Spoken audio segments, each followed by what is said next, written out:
O tema que veio, que eu vou falar é em criação, né? Como entender o processo de criação. Eu acredito que Deus colocou isso no meu coração muito porque eu vejo muito Deus como um criador, como alguém criativo. Eu vejo Ele muito através de arte. Eu vejo muito Ele através da natureza. Tantos detalhes que eu falo assim, gente, que coisa magnífica. Desde aquilo que Ele criou àquilo que os homens criam, porque Deus que colocou e inspirou dentro do coração deles, da mente deles. E por isso o tema, né? E como alguns sabem, mostra aí.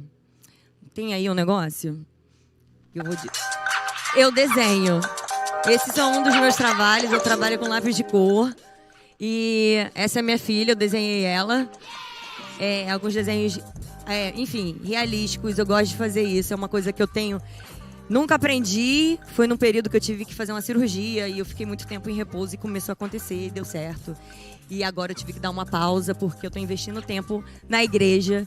Mas é algo que eu amo fazer. Vocês podem depois procurar saber. Tem um Instagram.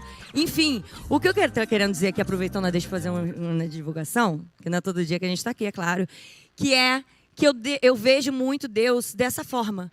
Porque é uma coisa que está dentro de mim, está no meu DNA. Eu vejo Deus através da arte. Eu acho lindo o que o pessoal da mídia faz, a criatividade. Eu gosto muito disso. E eu vejo Deus através disso. Tem a Lizzie também. Eu sinto que ela me puxou.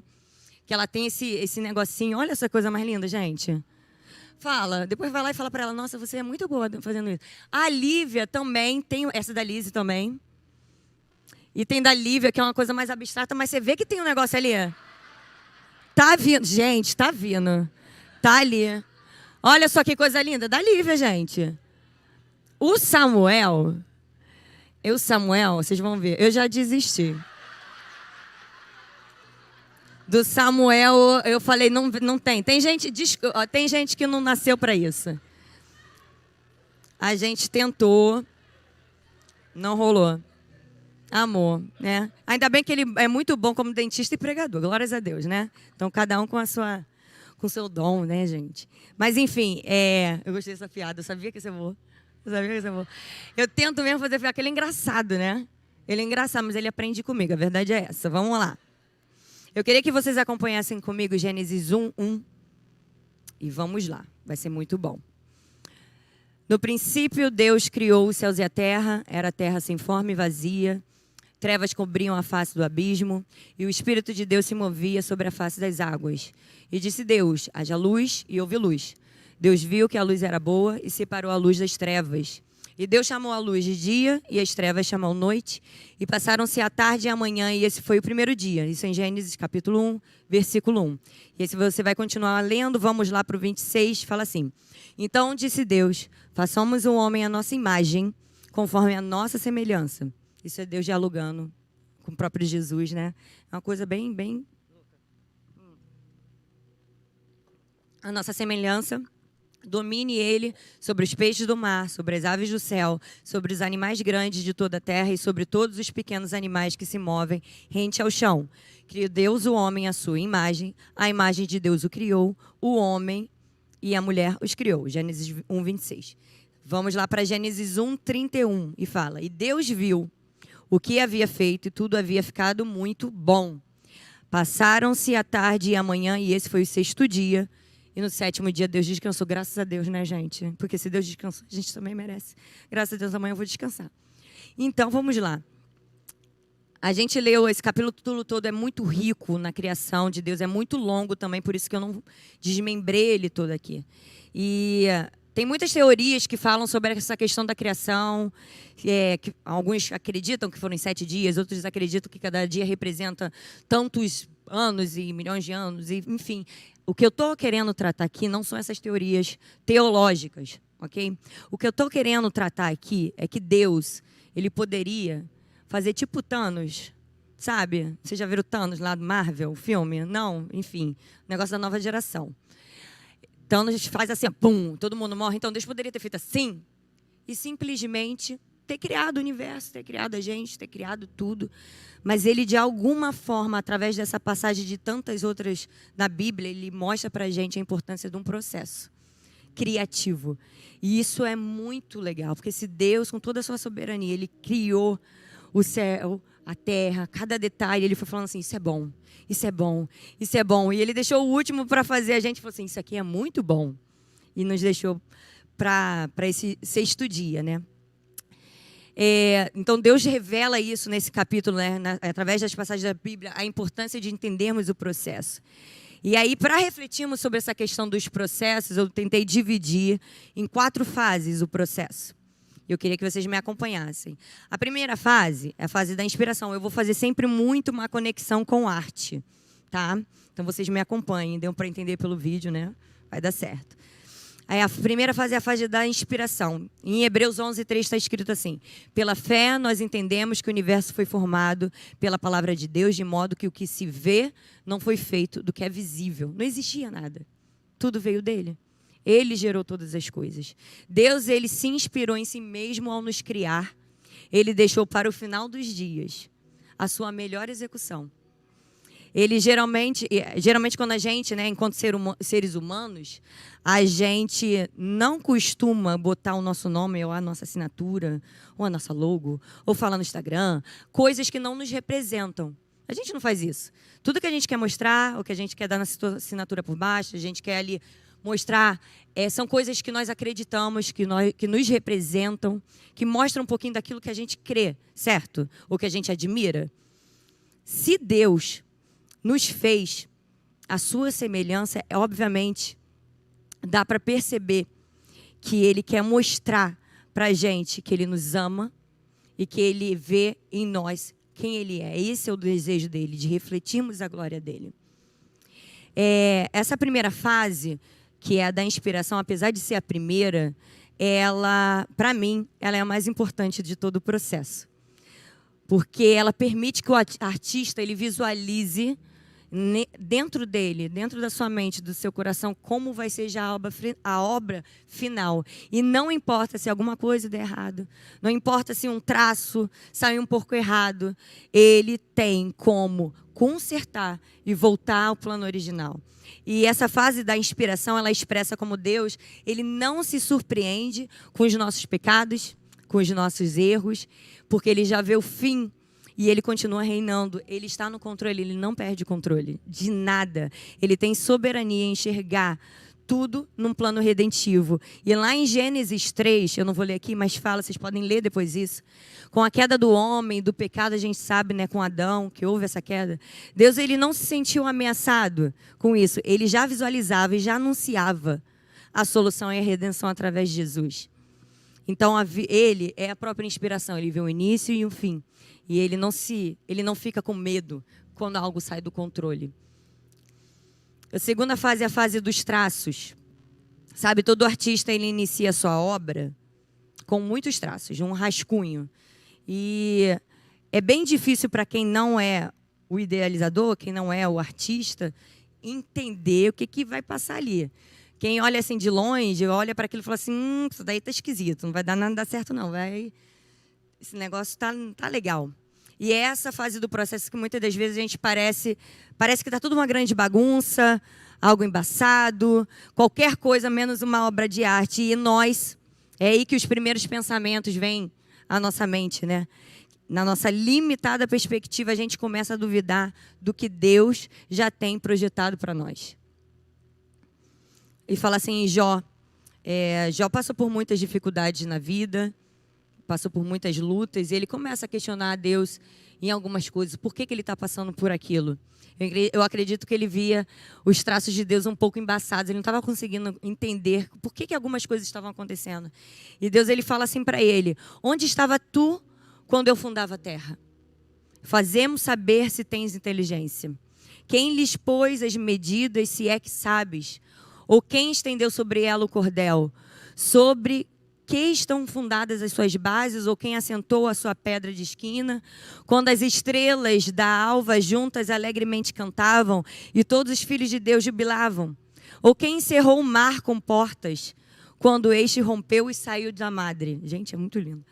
Quando eu pus as nuvens, a vestidura, gente, é tão profundo, é tão lindo, é tão imenso, que Deus fala assim, quem foi isso? Eu sou quem fez isso tudo. Eu não perdi o controle da sua vida. Eu estou com você, eu tenho controle de tudo. Você precisa só confiar em mim. A premissa nessa fase 2 dos traços é que quando nós compreendemos o Deus inspirador, mais nós nos submeteremos aos traços dele, pois nós não vemos como ele enxerga e está tudo bem. Está tudo bem. Ele tem controle de tudo. Eu me rendo aos traços dele. A terceira fase do desenvolvimento é a fase do desenvolvimento. E essa fase de desenvolvimento, todas essas fases foram muito pensando no que eu faço quando eu desenho. Primeiro eu visualizo, depois eu tenho o meu rascunho, que geralmente Samuel não entende nada, geralmente. Depois vem essa fase do desenvolvimento, que é uma fase que a gente, como artista, fica um pouco agoniado, porque a gente já quer terminar, mas não dá para terminar sem a gente botar os detalhes, sem fazer as coisas com carinho. Você quer fazer as coisas com capricho, você quer que seja o melhor que você pode fazer, mas chega uma hora que a gente fica meio assim, agoniado, porque eu sou ser humano, Deus ele não passa por isso, mas eu, enquanto ser humano, eu tenho isso. E eu estava pensando, né, nas grandes obras de arte que vocês conhecem, eu acho que o pessoal botou aí de referência, mas, por exemplo, a pintura da Capela Sistina, ela é sensacional, gente, é lindo. Ela durou 4 anos para ser criada. Eu, quando desenho, geralmente leva 2 semanas, às vezes 3, depende se eu estou com criança ou sem criança, né? Então, com criança é um tempo mais demorado, sem criança vai mais rápido. Mas essa capela levaram 4 anos para ser criada. A última ceia de Leonardo da Vinci foram mais de 3 anos, gente, para ser criado. E, na verdade, eu escolhi botar essa foto e falar sobre isso, porque daqui a 2 anos eu faço 20 anos de casada, eu estou esperando o Samuel me fazer um convite para ir para a Itália. Então, assim, é tudo isso para vocês orarem pelo coração dele, para Deus tocar no coração dele, porque eu quero muito ir, querido. Muito obrigada. Muito bom, né, gente? Eu tinha que aproveitar. E também tem uma coisa que eu acho sensacional, que eu acho que é uma grande referência, que levou muito tempo para ser construída, que foi a Arca de Noé. Para mim, ela é uma grande obra de arte, uma obra de engenharia imensa que foi usada. Foi dirigida por Deus, né, uma coisa tão bela, e levou mais de 40 anos, décadas e décadas, isso é o que a gente acha. E nessa fase do processo, do desenvolvimento, quando você assiste alguém pintando, tu fala assim, gente, mas não para, ele está fazendo a mesma coisa, ele está adicionando mais cor, ele está fazendo mais coisa, parece que a pessoa nunca acaba, e você fica um pouco agoniado, você quer que a pessoa acabe. E a gente não consegue nem vislumbrar a obra final. Peraí. Tô seca. A gente não consegue nem visualizar a obra final, mas a gente tem a prepotência de querer dominar os próprios traços, os próprios desenhos da nossa vida. Nós acabamos assumindo o papel do autor, o papel do criador. A gente quer dar conta do negócio, a gente não consegue esperar, a gente não consegue confiar. E nós acabamos alterando a nossa identidade, porque nós acabamos fazendo aquilo que nós não sabemos o que ele projetou, e nós assumimos o papel dele. E passamos a ser algo que não fomos idealizados para ser, e nós atrasamos o resultado final. Na Bíblia nós temos um exemplo de Sara, mulher de Abraão. Está em Gênesis capítulo 16, eu não vou ler, eu vou resumir, muito resumir da história.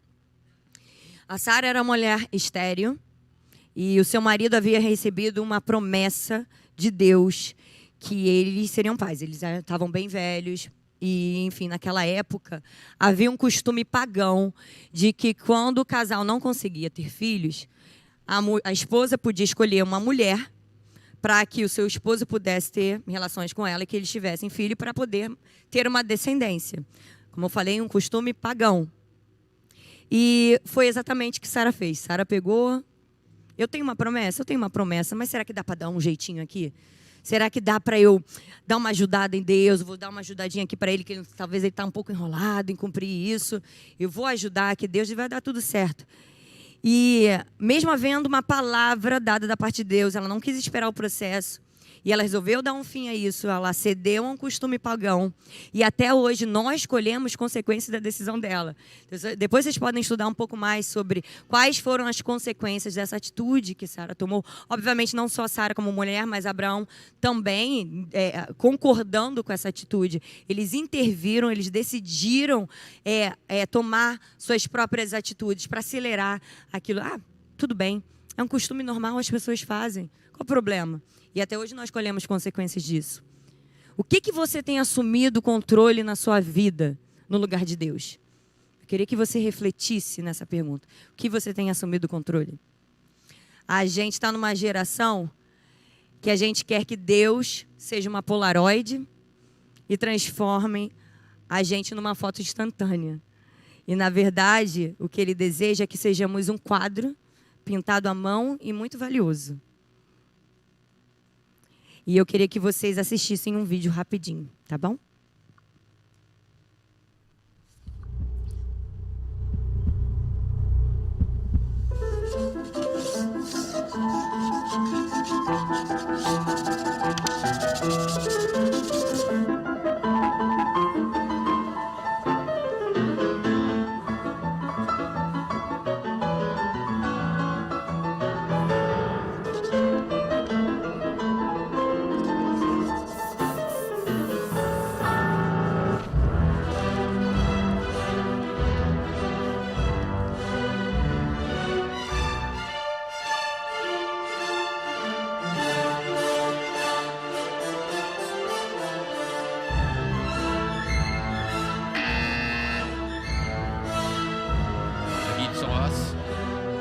Es gibt noch was.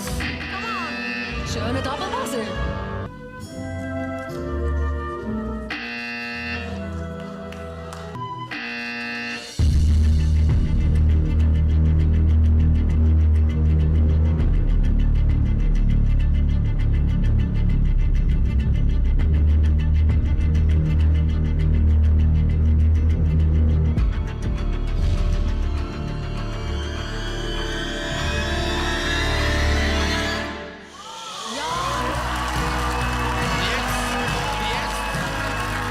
Jetzt sind wir ein bisschen blöd da.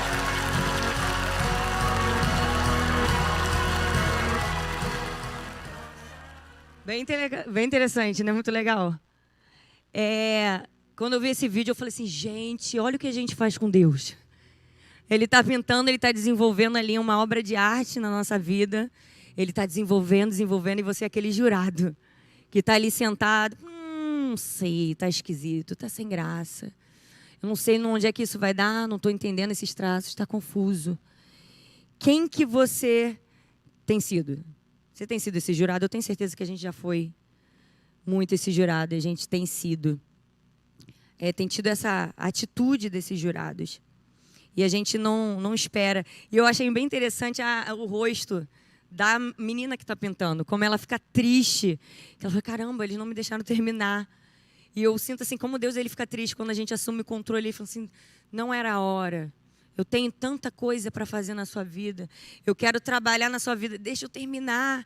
Deixa eu tomar o controle da sua vida. Não faz isso. E eles veem assim, caraca, agora a gente cancelou ela. E aí? Eles perderam a oportunidade de classificar uma pessoa para continuar no concurso e ela simplesmente foi embora. E eles perderam isso, né? A quarta fase é a fase do propósito. Sabe, todo esse processo de criação, ela tem somente um objetivo, é de sermos a glória de Deus, a refletirmos a glória de Deus. E em Isaías 29:15 fala assim, ai dos que querem esconder profundamente o seu propósito do Senhor e fazem as suas obras às escuras e dizem, quem nos vê e quem nos conhece?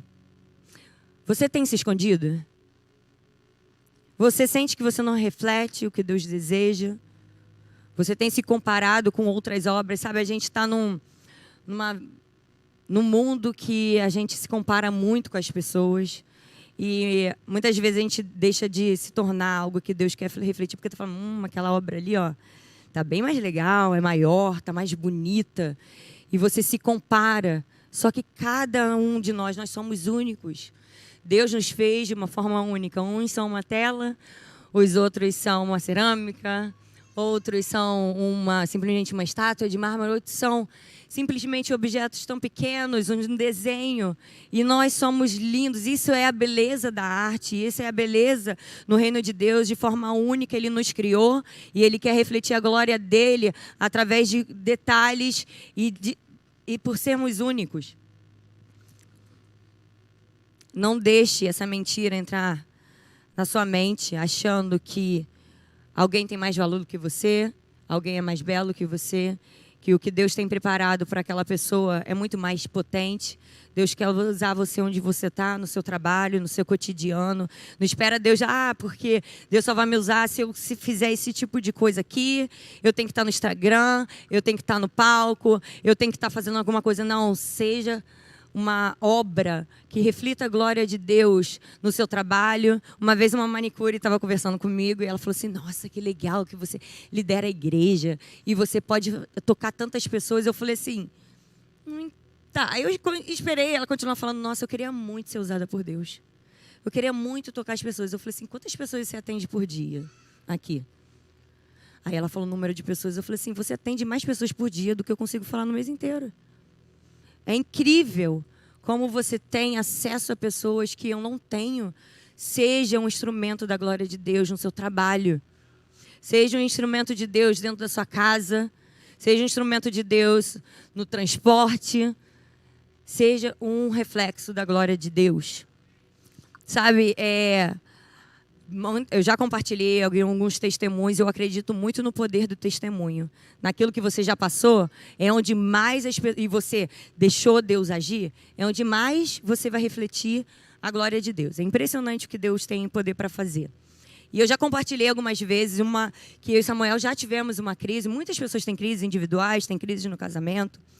E o nosso casamento teve uma fase muito, muito difícil, porque era uma fase que a gente chegou no ponto que a gente assumiu o controle, a gente fazia tudo no mecânico, na nossa vida espiritual, a gente sabia como fazer as coisas, a gente realmente assumiu o papel do artista, do nosso criador, e a gente foi governando, a gente foi dirigindo os traços da nossa vida.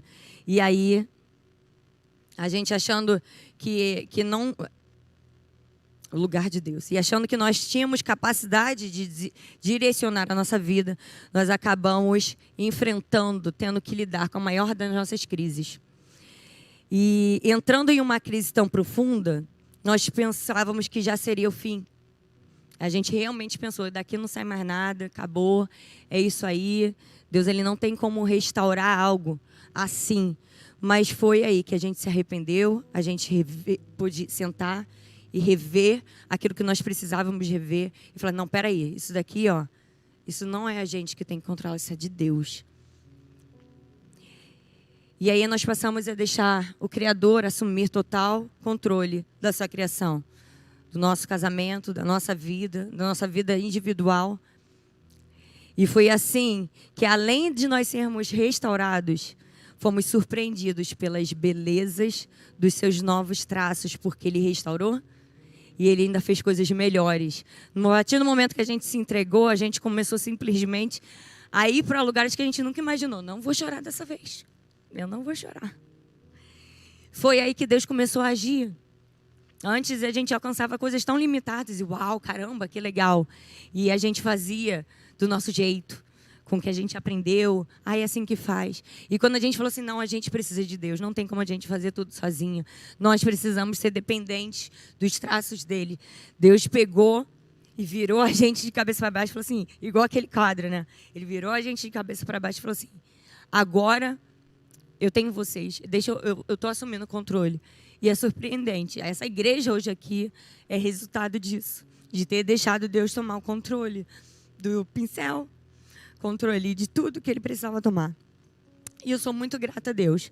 E sabe, muitas das vezes esse processo de a gente deixar Deus tomar o controle da nossa vida é doloroso. E eu queria ler uma frase com vocês, tem muito a ver com isso.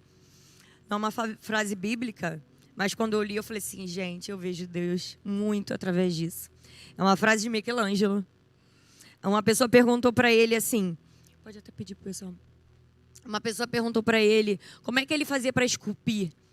Michelangelo foi um grande artista e escultor. E ele falou assim, em cada bloco, por favor, preste atenção nisso. Em cada bloco de mármore, eu vejo uma estátua. Eu vejo uma estátua. Eu vejo-a tão claramente como se estivesse na minha frente, já moldada na pose e no efeito. Eu tenho apenas que desbastar as paredes brutas que aprisionam a adorável aparição para revelá-la aos outros olhos como os meus já veem. Isso é Deus. Ele deseja que a gente seja... Nós somos esse bloco de mármore bruto. A gente nasce com essa natureza adâmica e nós estamos ali com o pecado encruado na gente, coladinho. Quem olha assim de longe vê uma pedra enorme, sem forma, pesada. E Deus, ele vê a gente já assim, em pose, moldada, perfeita. E o que ele deseja só é esculpir a gente. É tirar tudo aquilo que não foi feito para estar conosco, mas já tem. Porque nós somos humanos, temos a raiz adâmica. E quando nós entregamos a nossa vida para Jesus, quando nós entregamos a nossa vida para o nosso Criador e deixamos Ele tomar conta da nossa vida e assumir o controle dessa espátula, desses objetos que esculpem essa pedra, Ele passa a ter o controle. E aí os outros olhos que não conseguiam ver como o Criador vê, eles passam a enxergar. E é isso que Deus quer fazer com a gente. É isso que Ele deseja fazer com cada um de vocês. Eu queria convidar vocês para se levantar. E eu queria que vocês... Eu não sei como é que está o coração de vocês, a mente de vocês. Eu não sei quais os enganos, as palavras que vocês receberam enquanto vocês cresciam. A gente cresce muitas vezes ouvindo dos nossos pais, das pessoas, na escola, no trabalho. Palavras que acabam... se juntando esse bloco, né? A gente vai criando esse bloco, essa casca. E a gente acaba tendo uma imagem da gente muito deturpada. E eu queria que vocês concentrassem a mente de vocês e o coração de vocês a Deus. E falassem assim, Deus, eu quero conseguir entender e visualizar essa obra que o Senhor já tem para mim. Essa obra que eu sou. Deus, eu oro, Senhor, por cada mente aqui, por cada coração aqui, por todo o engano, por toda a mente cauterizada, por todo bloco que ainda exista na vida deles, Senhor. Todas essas mentiras que foram sendo construídas na vida deles, que eles venham ser liberados agora, em nome de Jesus. Não é porque eu estou falando, mas é porque nós temos um Criador que veio aqui à terra, morreu por nós e deu o seu sangue por nós. E nós agora somos novas criaturas, não há nada que nos prenda. Nós somos seus, que nós possamos enxergar quem nós somos através do teu sangue. Deus, em nome de Jesus, faz uma obra completa na gente. Que vocês possam hoje parar e refletir. O que você está precisando deixar que Deus retire de vocês?